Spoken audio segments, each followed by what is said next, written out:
Good morning, Paul Georgie from Allendale. It's December 16th, Friday morning, and markets were relatively quiet overnight. The grain markets in a very narrow range. Corn only had 3 1/4 cent range, and volume was really light. We expect that this could more than likely continue here today with the volatility we've had so far this week. A lot of traders have moved positions around and probably settling in for the balance of the year as next week begins Christmas week, and traders will more than likely limit their trading activity as volatility will be very choppy, as if anybody wants to get trades done, they're going to have to pay up for them or pay less for them, depending on get less for them if they sell off. So those are things that are probably going to dominate this market, and say probably simply because if Europe comes in and makes some adjustments, or we get some changes of attitude there before the end of the year, could create some volatility in these markets. We did get the Congress to tentatively agree on a package here to keep the government running, the spending through September of 2012. Senate will likely vote on it today and pass it, as there's been some agreement there and adjustments on the tax credit and on the tax incentive or tax increase that they were hoping for on the $1 million earners. So there's been some negotiating there. Should get that completed here today, so the senators and representatives can head home for the holidays. We've also got triple witching today, where options futures indexes expire this afternoon on the stock indexes, so that could create some volatility late in the session as traders position themselves there.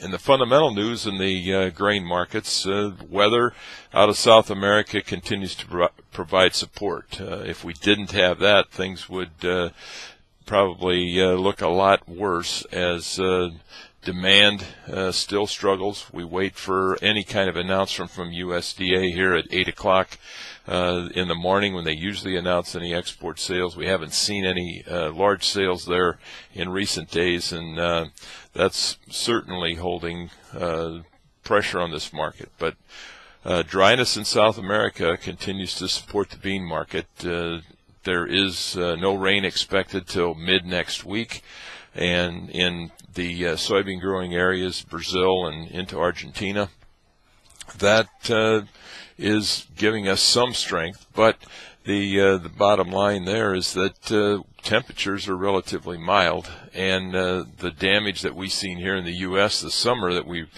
remember so much, we probably aren't getting as much damage down there from the dryness as we would certainly if it would be much hotter. There is a system expected to move in mid next week. If that would not develop, then I think we could see some extra fuel on this rebound potential in soybeans. So those are things that we're watching very closely, and reason to stay in touch with Allendale's research. In the livestock market, hog futures overnight posted a 6-month low in the nearby contract. That I think is certainly significant here as traders try to determine which way they want to go home this week. The market is extremely oversold, however, so we would expect to see some type of a short covering here as we go into the weekend. In the cattle trade, futures have rallied some, mainly because of the difference between futures and cash. Cash markets last week, they were paying 123 area, 121 to 123. Expected we could see lower trade this week. We have not had any trade yet in the country. We expect that prices will be steady to lower there at best. The packer margins continue to be in the red in the cattle.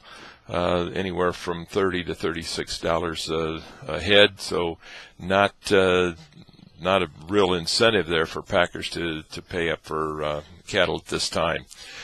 Futures, look for choppiness again going into the weekend and next week. More choppy markets and will certainly limit trading volume. So stay in touch with Allendale Research. We'll keep you informed and try to keep you on the track here, give you some ideas on how to position yourself through these volatile times.